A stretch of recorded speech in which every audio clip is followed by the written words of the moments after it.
जीएसटीचं मी सकाळी तुम्हाला असं उदाहरण दिलं होतं, की विक्रेता एखादी वस्तू आपल्याला विकतो, परंतु विकत असताना त्या मालाच्या किमतीमध्ये जीएसटी ऑलरेडी इन्क्लूड असतो. बरोबर की नाही? म्हणजे तो टॅक्स कलेक्ट करत असतो, आपल्या ते लक्षात येत नाही. आपण काय करतो, मालाची किंमत पेड करतो आणि माल खरेदी करतो.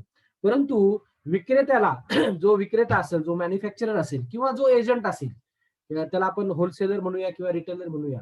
ही लोकं काय करतात, त्यांनी सप्लाय केल्यानंतर किंवा त्यांनी विक्री केलेल्या मालाची जेवढा माल विक्री केलेला आहे, त्या किमतीच्या काय पर्सेंटेज ठरलेला असेल, 5%, 10%, 8%, 9% काय ठरलं असेल जे जीएसटीचे रेट्स दिलेले आहेत प्रत्येक वस्तूसाठी आणि सर्व्हिसेससाठी.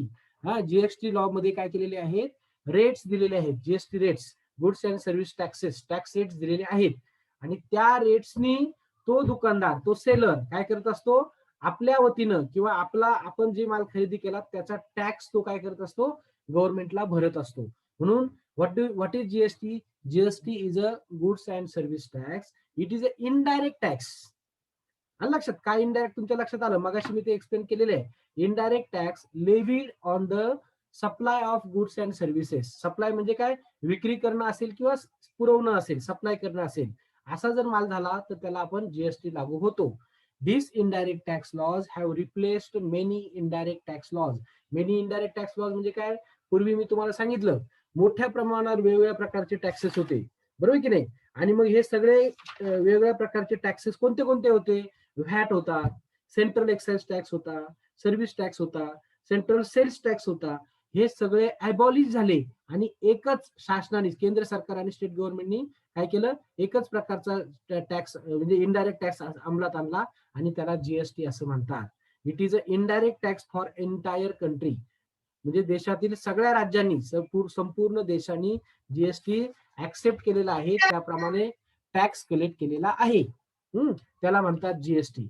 आता आपण दुसरी संकल्पना पाहू. आपल्याला महत्वाच्या संकल्पना पुढे दिलेल्या आहेत, त्या आपण दुसरी संकल्पना पाहू.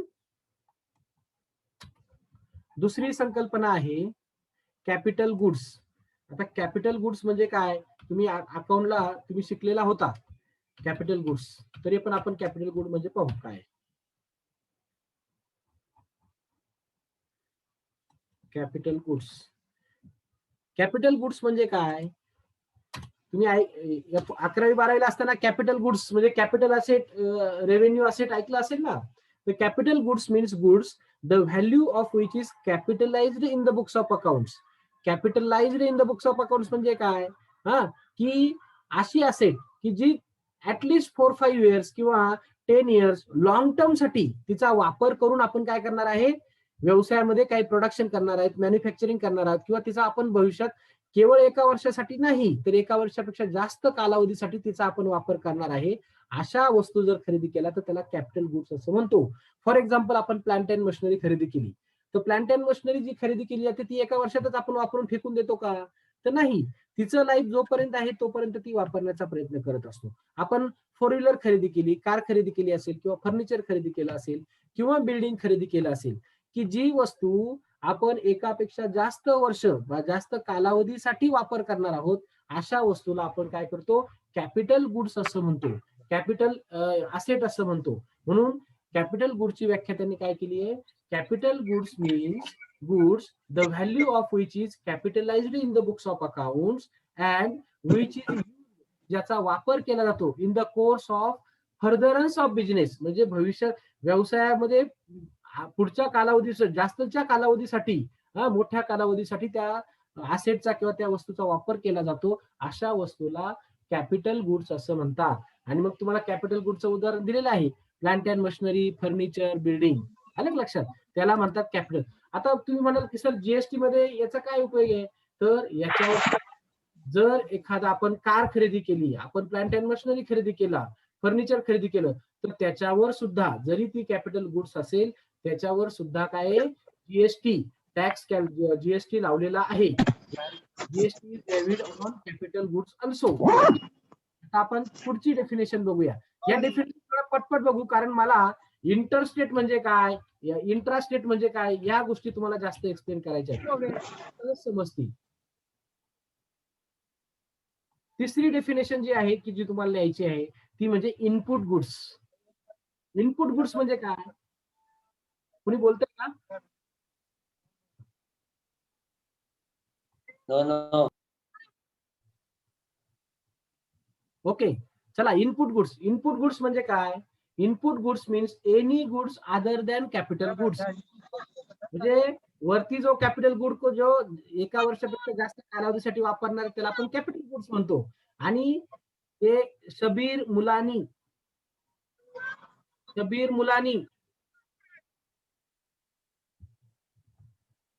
मुलानी तू असं का करतोयस?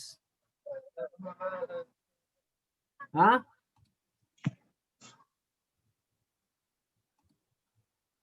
ओके ठीक आहे, ओके चला, चुकून झाला असेल त्याच्याकडनं, ठीक आहे चला. इनपुट गुड्स म्हणजे काय? Goods other than capital goods, त्याला म्हणतात इनपुट गुड्स. म्हणजे सगळ्या प्रकारचा माल डे टू डे विक्री करण्यासाठी आपण जर घेतला असेल, कन्झम्पशन साठी घेतला असेल, तर या सगळ्या प्रकारच्या मालाला काय म्हणतात? इनपुट गुड्स असं म्हणतात. काय म्हणतात? इनपुट म्हणतात. ओके, त्याला म्हणतात इनपुट गुड्स. म्हणजे कोणत्याही बी तुम्ही किराणा दुकानात, कपड्याच्या दुकानात, हॉटेलमध्ये कुठलीही गोष्ट खरेदी करायला घेतला, त्या सगळ्या गोष्टींना काय म्हणतात? इनपुट गुड्स म्हणतात. म्हणजे जीएसटी मध्ये 2 प्रकारचे गुड्स आहेत की ज्याच्यावर टॅक्स लावला जातो. ओके, सर्व्हिसेसचा आपण विचार करतच नाहीये सध्या, परंतु गुड्सचा विचार केला तर 2 प्रकारचे गुड्स आहेत. There are 2 types of goods, capital goods आणि इनपुट गुड्स. कॅपिटल गुड्स तुम्हाला सांगितलं. इनपुट गुड्स म्हणजे काय? Other than capital goods, all other goods are called as a input goods. म्हणजे कोणत्याही प्रकारचे माल असेल, तो कन्झम्पशन साठी खरेदी केला असेल, तो कशाही साठी तुम्ही जो खरेदी करता, all these goods is called as a input goods. Okay, now the next definition we will see, that is input services. काय म्हणायचं? इनपुट गुड्स आणि दुसरं आहे इनपुट सर्व्हिसेस. ह्या तीन गोष्टी लक्षात ठेवा, कारण GST is levied on capital goods, input goods आणि इनपुट सर्व्हिसेस. आता इनपुट सर्व्हिसेस म्हणजे काय? Input services means any service used, म्हणजे वापर केला असेल, or intended to be used by the supplier in the course or furtherance of business. म्हणजे आपण एखादी सेवा घेतली, हॉटेलची सेवा घेतली, बसची सर्व्हिस आपण वापरली असेल, बरोबर की नाही, LIC सर्व्हिस आपण वापरली असेल, बँकेची सर्व्हिस वापरली असेल, तर या सगळ्या गोष्टींवर all these are called as a services and these services are called as a input services. आलं लक्षात? त्याला म्हणायचं इनपुट सर्व्हिसेस. मग या सर्व्हिसेसवर सुद्धा टॅक्स लागू आहे.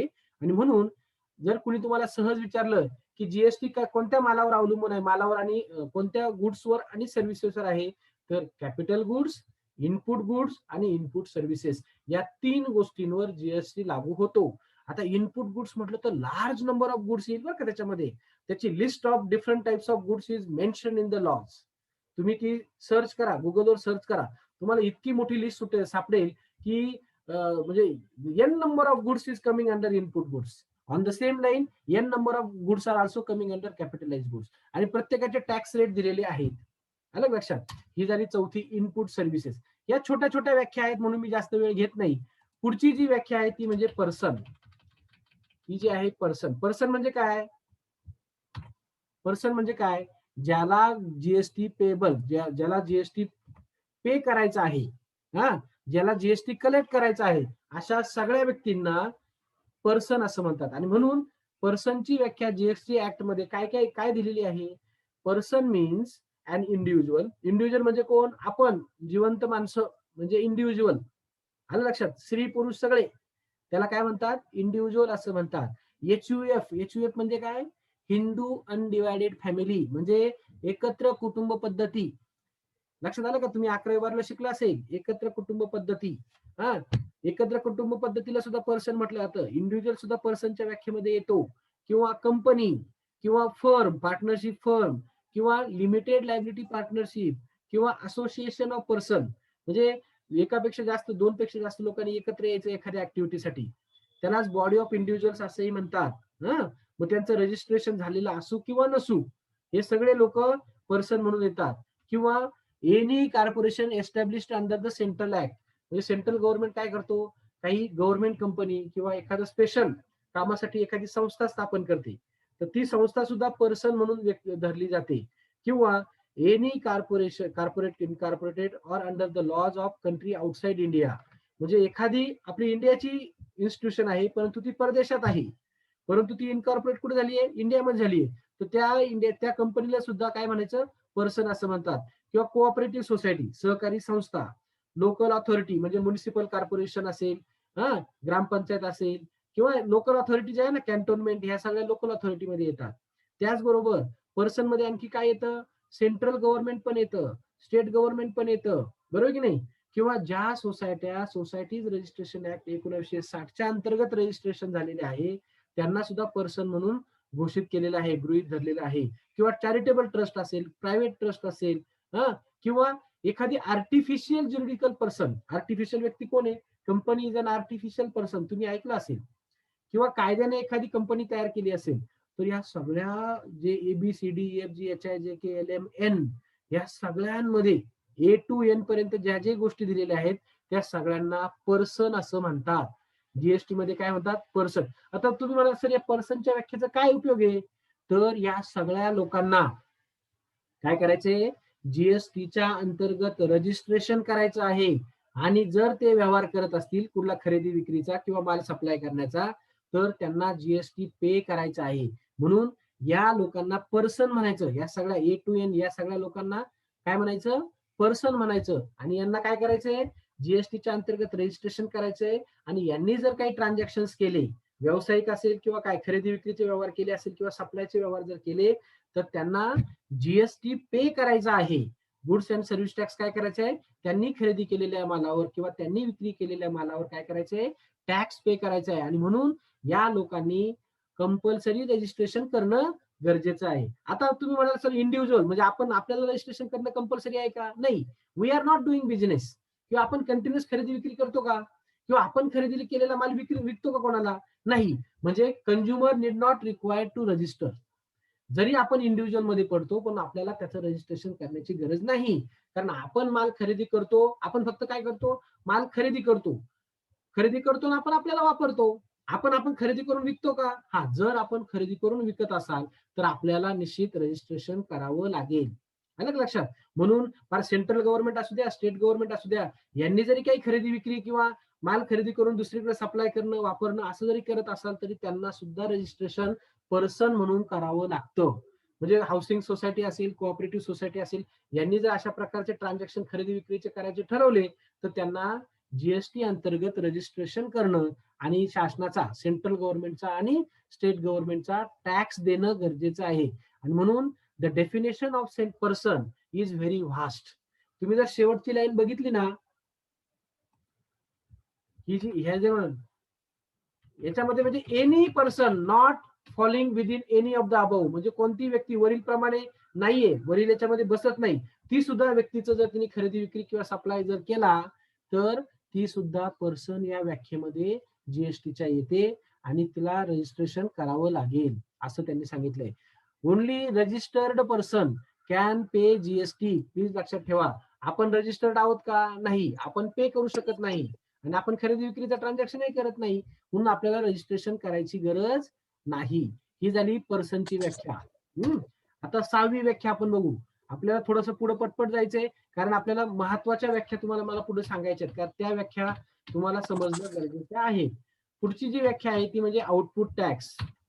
हा, आता ह्या इथून पुढच्या व्याख्या ज्या आहेत ना, त्या महत्वाच्या व्याख्या सुरू झालेल्या आहेत. पुढची व्याख्या आहे आउटपुट टॅक्स. आउटपुट टॅक्स म्हणजे काय, आउटपुट टॅक्स म्हणजे काय, जेव्हा एखाद्या विक्रेत्याने माल विकला, हा, तर तो काय करतो, टॅक्स कलेक्ट, जीएसटी कलेक्ट करतो. आपण हॉटेलमध्ये जातो, बरोबर की नाही, हॉटेलमध्ये तो काय करतो, सर्व्हिस विकतो, हॉटेलमधले आपल्याला प्रोडक्ट विकतो, मग तो काय करतो, जीएसटी लावतो त्याच्या बिलामध्ये. तर तो काय करतो, जीएसटी लावतो म्हणजे जीएसटी कलेक्ट करतो आपल्याकडनं, बरोबर की नाही. That is called as a output tax. त्याला काय म्हणायचं, output tax. What is output tax, output GST किंवा output tax is a tax collected on sales. Please remember, मी इथं बघा हे बोल्ड केले बघा, म्हणजे त्याला काय म्हणायचं, आउटपुट टॅक्स. जेव्हा एखादा विक्रेता किंवा व्यक्ती, पर्सन माल विकते आणि विकताना त्याच्यावर जो टॅक्स जीएसटी वसूल करते, त्या टॅक्सला, विक्री करताना जो टॅक्स वसूल केला जातो ना, ते लक्षात घ्या, विक्री करताना जो टॅक्स वसूल केला जातो त्याला आउटपुट टॅक्स असं म्हणतात. There are 2 types of taxes, please remember.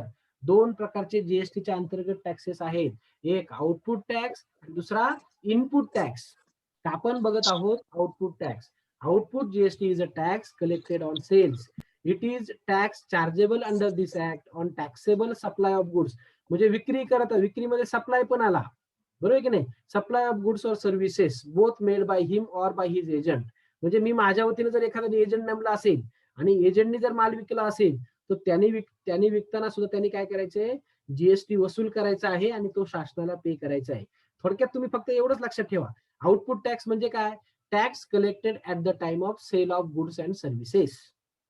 काय सांगितलं मी तुम्हाला, tax collected at the time of sale or supply of goods and services is called as a output tax. एवढं फक्त लक्षात ठेवा, बाकी काहीच नाही. म्हणजे एखादा विक्रेता आपल्याला माल विकतो ना, तर तो काय करतो, जीएसटी आपल्याकडनं वसूल करतो. कसा करतो, मालाच्या किमतीमध्येच त्या जीएसटी लावून तो आपल्याला काय करतो, माल देत असतो. म्हणजे इनडायरेक्टली काय झालं, त्यांनी काय केलं, जीएसटी वसूल केला आपल्याकडनं इनडायरेक्टली. आलं लक्षात. त्याला म्हणायचं आउटपुट टॅक्स. म्हणजे किराणा दुकानदार जर माल विकत असेल तर त्यांनी तो जो मालामध्ये जो जीएसटी ऍड आहे म्हणजे त्याने तो टॅक्स कलेक्ट केलेला आहे. He has to pay that GST to the central government. Okay, त्याला म्हणायचं आउटपुट टॅक्स. पुढचा जो प्रकार आहे, 7वा प्रकार आपण त्याला म्हणूया, तो जो आहे तो म्हणजे इनपुट टॅक्स. इनपुट टॅक्स अतिशय छोटी डेफिनेशन आहे, या दोन्हींमध्ये तुम्ही कन्फ्युजन करून घ्यायचं नाही. आलं लक्षात. काय म्हटलं मी तुम्हाला, इनपुट टॅक्स. आता बघा input tax. What is input tax? Input tax is a tax on purchases. आणि आउटपुट टॅक्स म्हणजे काय, टॅक्स कलेक्टेड ऑन सेल्स. बघा बरं का, एखादा डीलर असेल, विक्रेता असेल, तो काय करतो, बिझनेसमॅन काय करतो मला सांगा तुम्ही, बिझनेसमॅन काय करतो, माल खरेदी करतो आणि तोच माल काय करतो, तो विकतो. बिझनेसमॅन म्हणजे ट्रेडर. तो काय करतो, माल खरेदी करतो आणि तोच माल काय करतो, जास्तीच्या किमतीला विकण्याचा प्रयत्न करतो.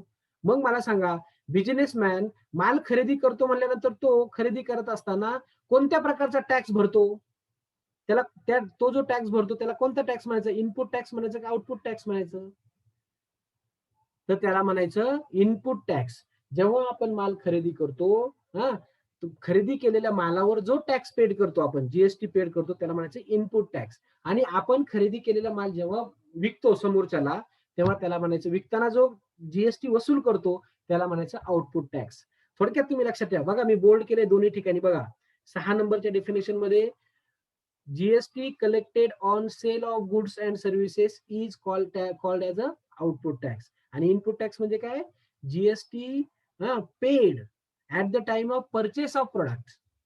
म्हणजे ट्रेडर काय करतो, माल जेव्हा सपोज लक्ष्मी रोडच्या कपड्यावाल्याचं उदाहरण जर घेतलं, तर तो जेव्हा कपडे खरेदी करतो, सुरत वरनं असेल, मुंबईवरनं कपडे खरेदी करतो, तेव्हा तो कोणता टॅक्स पे करतो, तो इनपुट टॅक्स पे करत असतो. माल खरेदी करत असताना तो काय करत असतो, इनपुट टॅक्स पे करत असतो. आणि जेव्हा तोच दुकानदार आपल्याला माल विकतो तेव्हा तो आपल्याकडनं जो टॅक्स वसूल करतो, जीएसटी वसूल करतो, त्याला आउटपुट टॅक्स असं म्हणतात. मग तुम्ही म्हणा सर हे इनपुट टॅक्स आणि आउटपुट टॅक्स कशासाठी आहे, तर जो डीलर आहे किंवा जो विक्रेता आहे त्याला पुढे सेटअप करायचं असतं. ते कसं सेटअप करायचं त्याच्या संदर्भात आपण डिटेलमध्ये चर्चा आता लगेचच करणार आहोत, बरोबर की नाही. कारण मग असं व्हायला नको की खरेदी करताना टॅक्स भरला आणि विक्री करताना टॅक्स भरला आणि टॅक्सच भरत गेलो, मग तो डबल टॅक्सेशन होईल. मग त्याला आपल्याला काय करायचंय, त्याला सेटअप करायचंय. मग त्याला सेटअपला काय म्हणतात, जीएसटी पेएबल. ही संकल्पना तुम्हाला क्लिअर कट कळाली पाहिजे. What is GST payable? GST payable म्हणजे काय, आता बघा तुम्हाला मी सांगितलं. आता फॉर एक्झाम्पल उदाहरण देतो तुम्हाला. पहिल्यांदा जीएसटी पेएबल हे समजून घ्या, त्याचं उदाहरण मी तुम्हाला इथं खाली देतो. जीएसटी पेएबल म्हणजे काय, it is the credit in the hands of government. ते सोडून द्या. When GST collected from sales, आपण माल विकतो, एखादा दुकानदार माल विकतो तेव्हा कोणता टॅक्स गोळा करतो, आउटपुट टॅक्स गोळा करतो. Okay, when GST is collected from sales त्याला म्हणतात आउटपुट टॅक्स. माल विकताना कोणता टॅक्स वसूल केला जातो, सेलर काय करतो, आउटपुट टॅक्स गोळा करतो. Wien GST collected from sales is more than GST paid on purchases, then the difference between these two is called as a GST payable. लक्षात घ्या.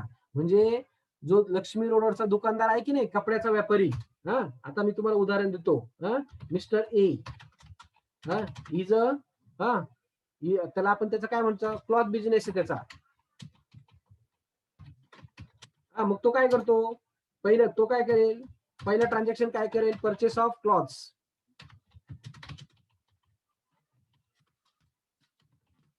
तो काय करेल, माल खरेदी करेल. आणि दुसरं काय करेल, तो खरेदी केलेला माल काय करेल, तो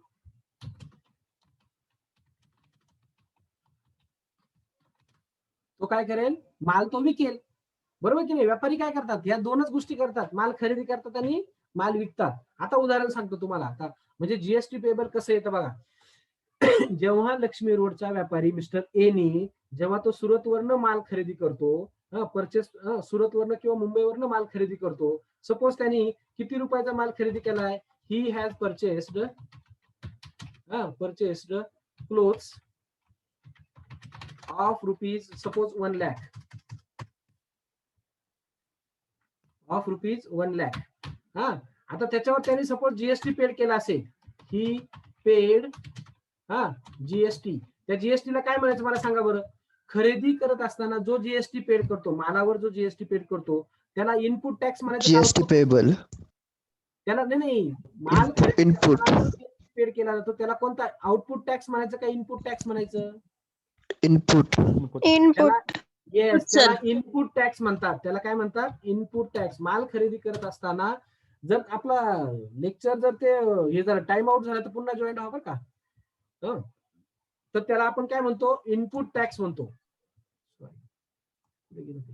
त्याला आपण म्हणतो इनपुट टॅक्स. मग त्याने किती तो पेड केला असेल, सपोज 10% पकडा. सपोज काय करा, 10% पकडा. 10% जर असेल तर 10% त्याने किती टॅक्स पे केलेला असेल, किती पेड केलेला असेल त्यांनी, रुपीज 1 लाखाच्या 10% किती झाला, 10,000 tax paid.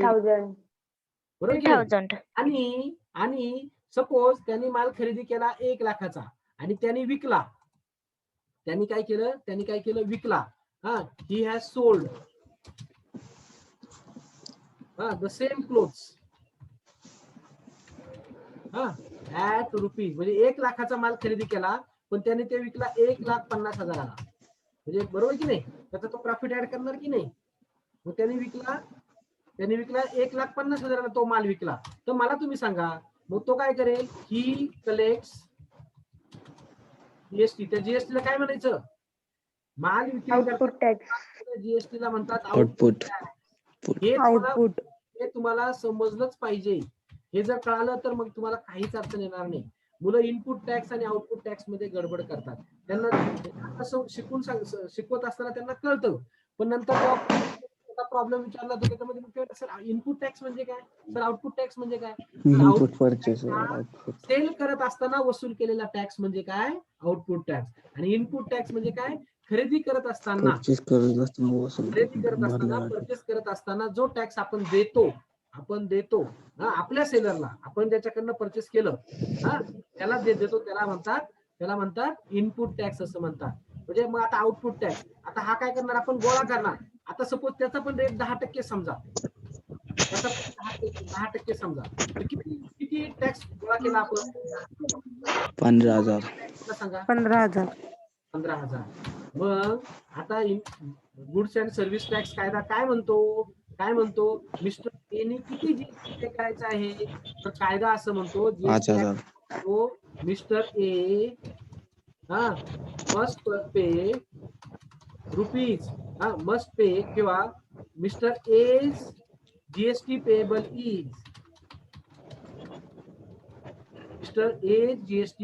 Is equal to काय, आउटपुट टॅक्स, आउटपुट जीएसटी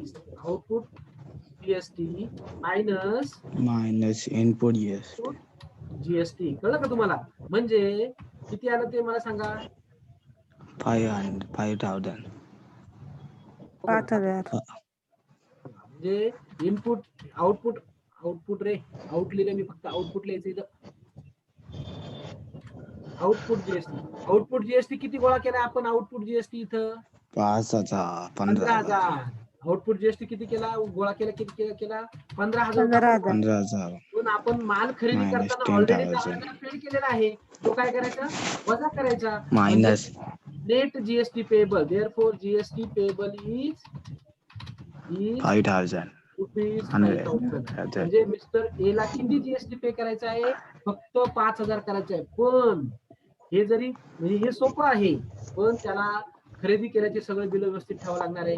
त्याने विक्री केल्याचे सगळे बिल ठेवावं लागणार आहे. आणि मग जीएसटीचे जे ऑथॉरिटीज असतात ते रिटर्न भरताना त्याला ते पण नाही त्यात हात जाऊन बस. त्याला नेट जीएसटी 5,000 पे करायचं आहे. परंतु ते 5,000 करण्यापूर्वी त्याला ऑलरेडी अगोदर 10,000 खरेदी करताना पे करायचे, लक्षात ठेवा. आणि म्हणजे खरेदी करताना माल खरेदी करताना त्याने किती जीएसटी पे केला आहे? 10,000 पे केलेला आहे. आणि माल विकल्यानंतर तो गोळा किती करणार आहे? 15,000 करणार आहे. मग तो काय करणार? तो काय म्हणेल, माझे ऑलरेडी 10,000 गेलेले आहेत. मग ते 10,000 गेले, आता मी गोळा किती केलाय? 15,000. याच्यातला नेट किती? माझे मी खरेदी केल्याचा जो टॅक्स भरलाय तो माझा काढून घेणार. म्हणजे नेट जीएसटी पेबल 5,000. म्हणजे मिस्टर ए ला किती जीएसटी लागेल? जीएसटी पेबल किती येईल? तर तो 5,000 येईल. कळलं का तुम्हाला हे उदाहरण? हो सर. हे उदाहरण कळणं गरजेचं आहे.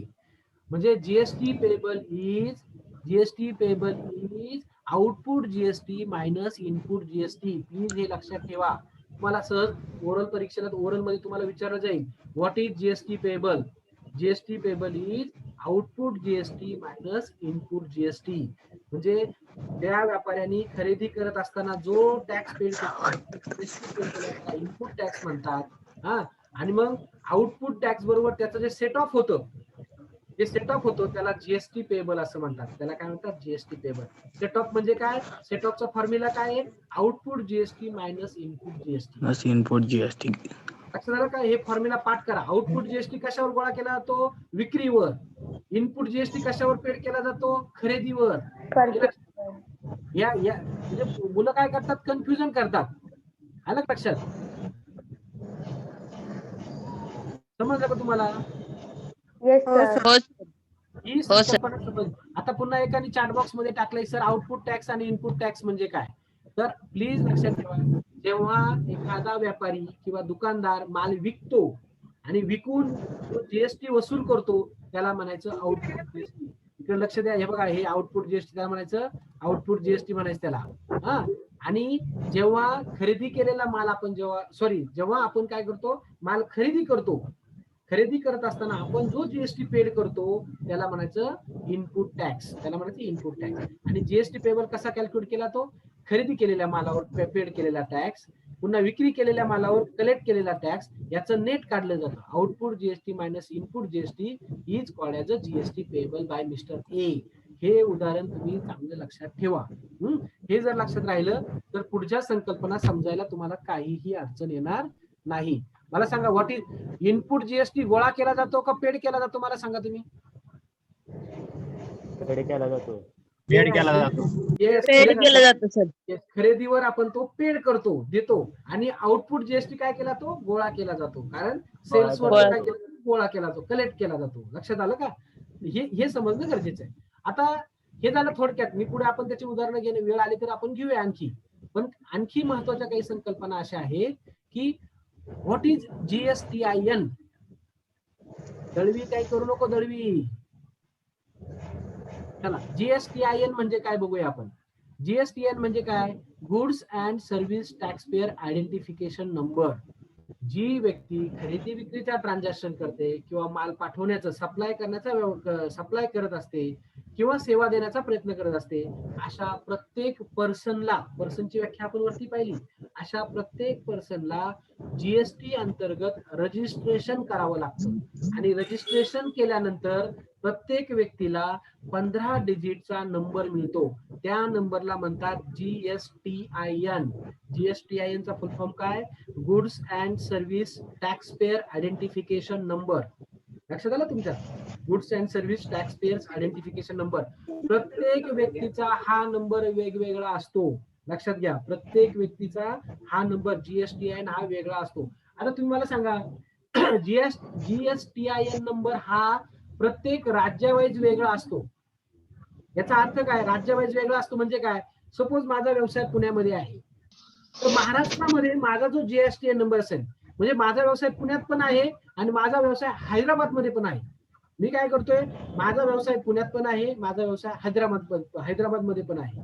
मग आता मला सांगा, मला किती जीएसटीआयएन घ्यावे लागतील? मला 2 जीएसटीआयएन घ्यावे लागतील. लक्षात घ्या, म्हणून तुम्हाला असं म्हटलं की GSTIN नंबर हा स्टेट वाईज घ्यावा लागतो. काय करावा लागतो? State wise. ज्या राज्यामध्ये तुम्ही व्यवसाय करता त्या राज्यामध्ये तुम्हाला काय करायचं असतं? GSTIN नंबर घ्यावाचा असतो.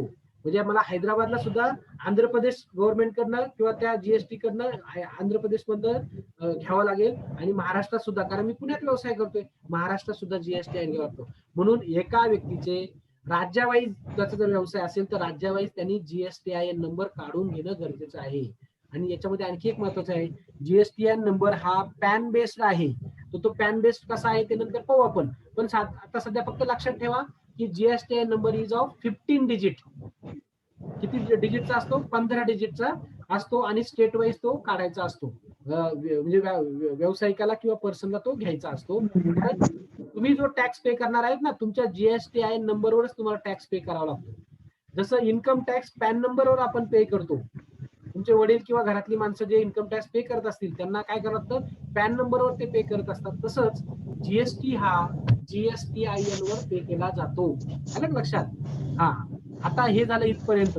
मला महत्वाच्या संकल्पना इथून पुढे तुम्हाला एक्सप्लेन करायच्या आहेत. 2-3 संकल्पना आहेत, ह्या तुम्हाला जर समजल्या तर जीएसटीच्या सगळ्या गोष्टी तुम्हाला समजून येतील. त्या म्हणजे जीएसटी कोणत्या प्रकारच्या सेलवर किंवा सप्लायवर लागू होतो.